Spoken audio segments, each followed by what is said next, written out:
दोस्तों ये होता है एक खिलाड़ी का जज्बा। मतलब डायलिसिस पे आने के बाद भी 120 किलोमीटर देहरादून से हरिद्वार साइकिलिंग पे आना जाना। सो उनका स्टैमिना, उनकी पॉजिटिविटी कितनी है कि इससे पता चलता है।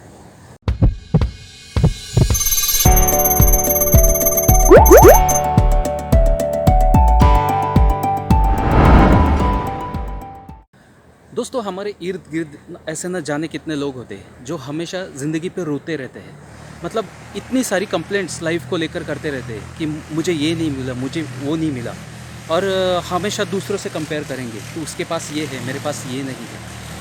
इस तरह की कंप्लेंट्स करते करते हमारी लाइफ को हम डिस्टर्ब लाइफ जीते हैं।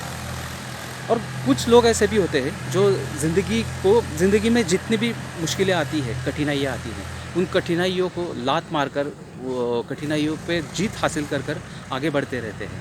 तो आज ऐसे ही एक अज़ीज़ दोस्त से मैं मिलवाने जा रहा हूँ जो ज़िंदगी में बहुत सारी कठिनाइयाँ आने के बावजूद भी उन्होंने हर कठिनाई पे ओवरकम किया और लाइफ में आगे बढ़े। तो आज के मिस्टर किडनी वाला के आज के इस एपिसोड में मैं मिलवाने जा रहा हूँ उत्तराखंड के हमारे दोस्त अभिनव पांगती से। So Abhinav, please welcome. नमस्कार सभी को। मैं अभिनव सिंह पालती यस। डीडी हार्ट उत्तराखंड से बिलोंग करता हूँ। सो अभिनव, आप अभिनव का किडनी ट्रांसप्लांट हुआ है और अभिनव को उनकी सिस्टर ने किडनी डोनेट की है। और अभिनव की फैमिली में भी मतलब किडनी ट्रांसप्लांट की और भी कुछ हिस्ट्री रही है, तो उसके बारे में भी हम डिटेल्स में जानेंगे। बट अभिनव, सबसे पहले तो हमें ये बताइए कि आपका जो शुरू से जो जर्नी रहा किडनी ट्रांसप्लांट के पहले, तो वो कैसा था? किडनी ट्रांसप्लांट से पहले बचपन से मैं बहुत एक्टिव था। हम्म। मेरे स्कूल टाइम से ही स्पोर्ट्स में काफ़ी रुचि थी मेरी। हाँ। तो स्पोर्ट्स में मैंने अंडर 16 क्रिकेट खेला है और नॉर्थ जोन फुटबॉल खेला है। आईपीएससी जो ऑल ओवर इंडिया के पब्लिक स्कूल्स हैं उनका टूर्नामेंट होता है, उसका हॉकी खेला है। हम्म। और all India level all India सैनिक स्कूल हम्म। हॉकी टूर्नामेंट खेला है। अच्छा, तो फैमिली में और भी कोई मतलब स्पोर्ट्स से जुड़े थे पहले? हाँ, जैसे? स्पोर्ट्स से दादाजी वॉलीबॉल प्लेयर रहे हैं हाँ।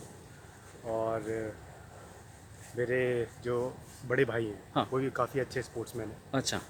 तो शायद वही दादाजी से ही हेरिडिटी मिली हमें स्पोर्ट्स। ओके। और फैमिली में कौन कौन है अभी आपके? फैमिली में मेरे पापा है, हम्म। बड़े भाई हैं हम्म। और भाभी हैं हम्म। और उनके 3 बच्चे हैं ओके। और मैं और मेरी बहन। अच्छा, ये जो किडनी की जो प्रॉब्लम हुई आपको, जी। तो उसकी शुरुआत कहाँ से हुई, कैसे हुई, उस बारे में थोड़ा बताएंगे प्लीज़? किडनी की शुरुआत जैसे कि मैंने बताया आपको कि पहले से मैं स्पोर्ट्स में था, तो अंदर ही अंदर किडनी शायद डैमेज हो रही होगी, हम्म। लेकिन मुझे पता नहीं चला हम्म। और मैं नॉर्मल लाइफ ही जी रहा था। लेकिन अचानक एक दिन मैं ड्राइव कर रहा था हाँ। तो आइज़ मेरी बहुत ब्लर हो गई थी, हाँ। तो देख नहीं पा रहा था मैं अच्छे से। हाँ। फिर मैं किडनी फिर मैं आई स्पेशलिस्ट के पास गया कि क्या प्रॉब्लम है हाँ। ये देखने के लिए। हाँ। तो आई स्पेशलिस्ट ने पहले मेरा बीपी चेक किया, तो बीपी उनकी मशीन में आया नहीं। ओके। फिर उन्होंने फिर दूसरी मशीन लेके आए, उसमें भी नहीं आया। फिर उन्होंने खुद चेक किया अपना बीपी, तो वो नॉर्मल आ रहा था। हम्म। तो फिर उन्होंने थोड़े से टेस्ट वगैरह किए, तो फिर उन्होंने बताया कि आपको किडनी की प्रॉब्लम है। ओके। और जब ये पता चला किडनी की प्रॉब्लम है, तो आप तो स्पोर्ट्स पर्सन हो पहले से, तो आपने इस घटना को कैसे टैकल किया? मतलब क्या आपको उस टाइम पे क्या फीलिंग्स थी आपकी भी और फैमिली की भी? जैसे स्पोर्ट्स में है, हार जीत लगी रहती है, हम्म। तो हमें उससे डरना नहीं है, भागना नहीं है। हाँ। तो वहीं से मैंने सीखा कि जब मुझे पता चला कि किडनी का इतना बड़ा प्रॉब्लम हो गया है, हम्म। तो हाँ, थोड़ा सा डर तो लगता है, हाँ। क्योंकि पहले से मदर भी किडनी पेशेंट थी। हाँ। तो फिर मैंने सोचा चलो देखते हैं, ट्राई करते हैं हाँ। क्या होता है आगे। ओके। तो डॉक्टरों के चक्कर बहुत लगाए हाँ। और डॉक्टरों ने भी ऐसे ही उस समय डॉक्टर ने सिर्फ दवाई दी और बोला कि ठीक हो जाओगे। हम्म। तब मैं अकेले ही जाता था डॉक्टर के पास, घर अच्छा। वालों को भी नहीं बताया था हाँ कि इतनी प्रॉब्लम हो गई है। हाँ फिर जब थोड़ी सी प्रॉब्लम स्टार्ट होने लगी थोड़ी, तो हाँ फिर मैंने पापा को बताया कि ऐसा ऐसा हो रहा है। फिर पापा आए, फिर डॉक्टर ने उनके सामने बोला कि किडनी वगैरह इनकी ख़राब हो गई है ओके। और इनको डायलिसिस में रहना पड़ेगा। अच्छा। उस वक्त भी मुझे ऐसा फील नहीं हो रहा था कि मैं डेथ बेड की तरफ जा रहा हूँ। बस उस समय यही सोच रहा था कि बस शायद मैं ठीक हो ही जाऊँगा। हाँ हाँ हाँ, क्योंकि आप एक तो स्पोर्ट्स से जुड़े हो और पहले से काफ़ी एनर्जेटिक रहे हो, सो ऑब्वियसली वो एक फीलिंग होती है किसी भी स्पोर्ट्समैन में, एक जज्बा होता है कि हार नहीं मानने का, चाहे लाइफ में कितनी भी मुश्किलें आए। तो शायद उस तरह का एक जज्बा अभिनव में पहले से था। एक बार डायलिसिस स्टेज आ गई तो फिर कोई चारा नहीं रहता, आपको फिर डायलिसिस करवाना होता है। सो आपका फिर डायलिसिस स्टार्ट हुआ, लेकिन जैसे आपने पहले कहा ऑफ द कैमरा कि आप बहुत उस टाइम पे भी बहुत एनर्जेटिक रहते थे, और उत्तराखंड से कहाँ, हरिद्वार, देहरादून में तब मैं रहता था, तो देहरादून देहरादून से हरिद्वार एक दो बार साइकिलिंग साइकिलिंग पे गया है साइकिलिंग जब पे। वाइल आई वाज इन हाँ, सो डायलिसिस। कितना डिस्टेंस वो रहता था देहरादून तो से? 60 राउंड ट्रिप जो है हाँ, 120 हो जाता है। 120 किलोमीटर। तो आप साइकिल से आते जाते थे, और रेगुलर नहीं, हाँ वीक में एक बार। हाँ, रेगुलर ठीक है जो भी है, बट और हरिद्वार ये आप किसी स्पोर्ट्स एक्टिविटीज़ के लिए जाते थे नहीं, या खुद क्या? खुद ही जाता था। उसमें डायलिसिस हो गया था, हाँ स्टार्ट हो गया था, हाँ, तो लाइफ बहुत बोरिंग हो गई थी। ओके, क्या बात है। तो हाँ मैं सोचता था यार खाली बेड पे पड़े रहने से अच्छा हाँ कुछ एक्स्ट्रा एक्टिविटी कर लें। हाँ जो कॉन्टैक्ट स्पोर्ट्स तो मैं खेल नहीं सकता था, हाँ क्योंकि डर था कोई कुछ धक्का ना मार दे, कुछ हाँ हो गया, हाँ कुछ प्रॉब्लम हो जाए, हाँ क्योंकि फिस्टुला भी बन गया था हाथ में। हाँ, तो मैंने सोचा कि साइकिलिंग ही बेटर ऑप्शन बेटर है। है, यस। तो स्टार्ट किया तो साइकिलिंग अच्छी लगी, हाँ। तो मैं फिर दूर दूर जाने लगा।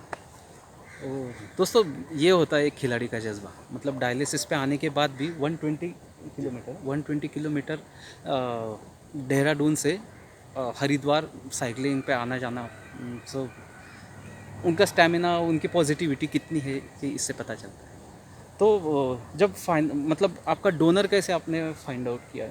आपकी सिस्टर पहले तैयार हुई या फिर फैमिली में और भी मेंबर्स से किडनी डोनर डोनर के लिए हमें बहुत चक्कर काटने पड़े, क्योंकि जब इंसान ऐसी स्टेज से गुजरता है हाँ तो उसे कोई नॉलेज नहीं होती है। हाँ, तो हमने पहले तो आयुर्वेद के लिए आयुर्वेद की तरफ गए। ओके, एटलीस्ट 3 मंथ्स मैंने आयुर्वेद का कोर्स किया, लेकिन कुछ समय के लिए जो मेरा क्रेटिनाइन था हाँ स्टेबल हो गया था। हाँ, लेकिन वो एक दिन अचानक इतना सूट किया,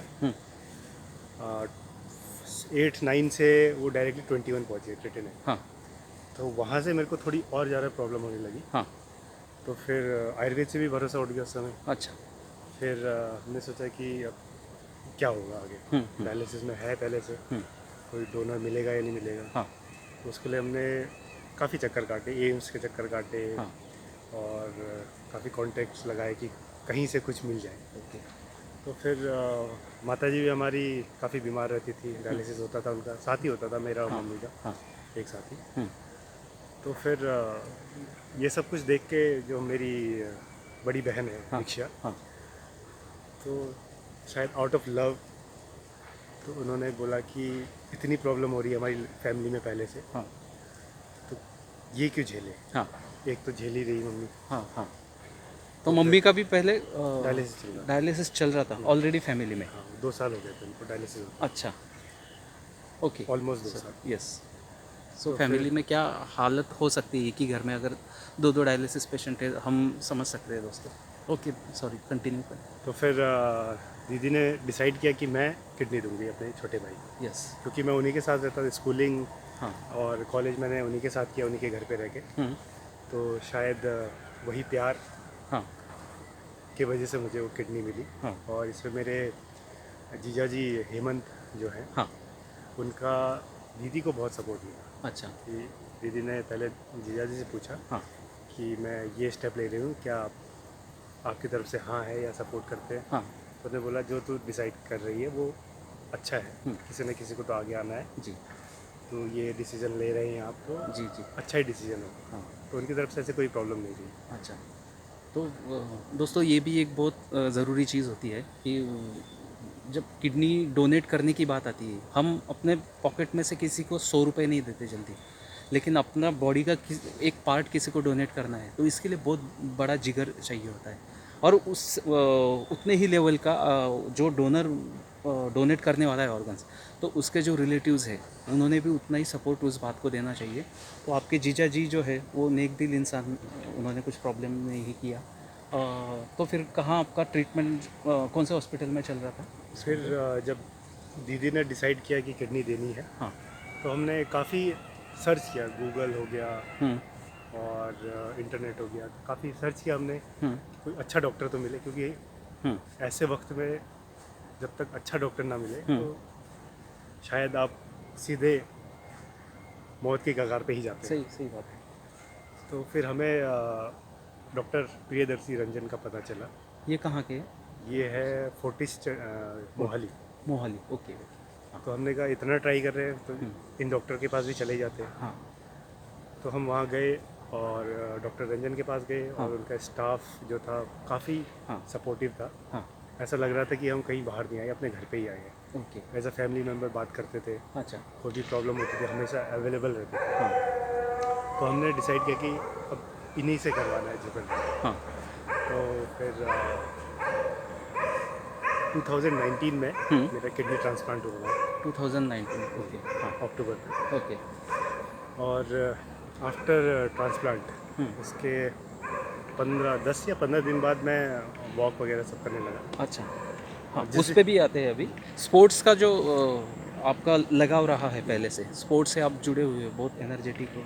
और किडनी ट्रांसप्लांट के बाद भी एक स्पोर्ट्स, पहले से तो ये क्रिकेट और hockey hockey, football. Hockey football ये सारे खेल से जुड़े हुए थे।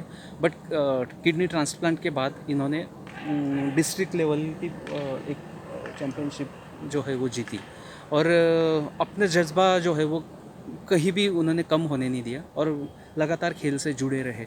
और आगे की जर्नी कैसी रही फिर स्पोर्ट्स, मतलब किडनी ट्रांसप्लांट के बाद आपका जो स्पोर्ट्स से एक नाता रहा, तो उसके बारे में थोड़ा बताइए हमें। जैसे कि मैंने पहले बताया कि जब मेरा डायलिसिस होता था हम्म, बहुत बोर फील करता था। और जब किडनी ट्रांसप्लांट हुआ हाँ। उसके बाद तो मुझे लगा कि मैं हाइपर एक्टिव हूँ, हाँ। बहुत ही ज़्यादा एक्टिव हो चुका हूँ। हाँ, तो फिर एक कीड़ा होता है ना, हाँ। तो वो सही बात। जाग रहा था अंदर कि हाँ। क्या करना है अब। हाँ, डॉक्टर ने तो कह दिया था कॉन्टेक्ट स्पोर्ट्स खेलना नहीं है, क्योंकि मैं पहले से हॉकी, क्रिकेट, हाँ, फुटबॉल खेलता था। हाँ। तो फिर मैंने सोचा कि बैडमिंटन ही क्यों नहीं शुरू किया जाए। हम्म, तो आफ्टर ट्रांसप्लांट मैंने बैडमिंटन शुरू किया। हाँ, बहुत अच्छा नहीं आता था, थोड़ा हाँ। बहुत आता था। ओके। ये तो 2019 की बात 19 के हाँ, बाद ओके ओके। 19 ये लॉकडाउन जब स्टार्ट हुआ तब हाँ, से स्टार्ट किया। Okay okay. तो वहाँ से बैडमिंटन की जर्नी स्टार्ट हुई। हाँ, और वहाँ के जो बैडमिंटन एसोसिएशन है दीदी हाट, हाँ, उनका भी काफ़ी सपोर्ट रहा। हाँ, उन्होंने काफ़ी सिखाया मुझे हाँ, कि वहाँ भी अच्छे प्लेयर हैं। हाँ, तो उनसे भी सीखा मैंने। हाँ, और सीखते सीखते दो जो डिस्ट्रिक्ट, एक डिस्ट्रिक्ट का था और एक लोकल टूर्नामेंट था, हाँ। वो आफ्टर ट्रांसप्लांट मैं जीता। ओके। और अच्छा, एक बात अभी मैं बता दूं कि अभिनव और मैं इस वक्त वर्ल्ड ट्रांसप्लांट गेम्स का जो ट्रेनिंग कैंप लगा हुआ है फरीदाबाद, हरियाणा में, वहाँ पे हम एक ट्रेनिंग कैंप के लिए आए हुए हैं। और वर्ल्ड ट्रांसप्लांट गेम्स की तैयारियाँ हमारी चल रही है, नेक्स्ट ईयर जो ऑस्ट्रेलिया में होने वाला है। सो अभिनव, आप जो किडनी ट्रांसप्लांट के बाद आप किसी नेशनल ट्रांसप्लांट गेम्स या किसी भी तरह के ट्रांसप्लांट गेम्स से आपका कनेक्शन कैसे हुआ, वहाँ पे कैसे जुड़े आप? आफ्टर ट्रांसप्लांट मुझे पता चला कि नेशनल ट्रांसप्लांट होता है, नेशनल ट्रांसप्लांट गेम्स होता है। हाँ। तो मैं वहाँ पार्टिसिपेट करने गया, चंडीगढ़ में होता है जो पीजीआई के द्वारा। वहाँ पार्टिसिपेट किया, बैडमिंटन में सिल्वर मेडल मिला और क्रिकेट में गोल्ड मेडल मिला। अच्छा। तो फिर उसके बाद वहाँ से मुझे पता चला कि वर्ल्ड ट्रांसप्लांट गेम्स भी होता है। हाँ। तो फिर मैंने कहा यहाँ तो पक्का ही जाना है, क्योंकि एक मैसेज भी होता है सोसाइटी के लिए जी जी। कि जो ट्रांसप्लांट पेशेंट है वो वीक नहीं है, वो आपकी तरह हाँ, एबल हाँ, पर्सन, अच्छा। कुछ भी कर सकते हैं। हाँ, हाँ। तो ये जो वर्ल्ड ट्रांसप्लांट गेम्स है, तो उसमें आप कौन सा गेम परफॉर्म करने वाले हो? उसमें मैं बैडमिंटन हाँ हाँ। बैडमिंटन में पार्टिसिपेट करूँगा, फुटबॉल में और एथलेटिक्स में। अच्छा दोस्तों, 3 गेम में अभिनव जो है पार्टिसिपेंट्स करने वाले हैं। मतलब जो एनर्जी, जो पॉजिटिव एटीट्यूड उनका किडनी ट्रांसप्लांट के पहले था एक नॉर्मल लाइफ में, आज भी वही कायम है। और हम दुआ करेंगे वो ऐसे ही एनर्जेटिक और पॉजिटिव रहे हमेशा। अभी आपका दिनचर्या जो है, शेड्यूल जो है, मतलब सुबह जागने से लेके तो रात को सोने तक का क्या आपका शेड्यूल रहता है? ट्रांसप्लांट के बाद मेरा सच बताऊँ तो ट्रांसप्लांट से पहले बिल्कुल डिसिप्लिन नहीं था मैं। ओके।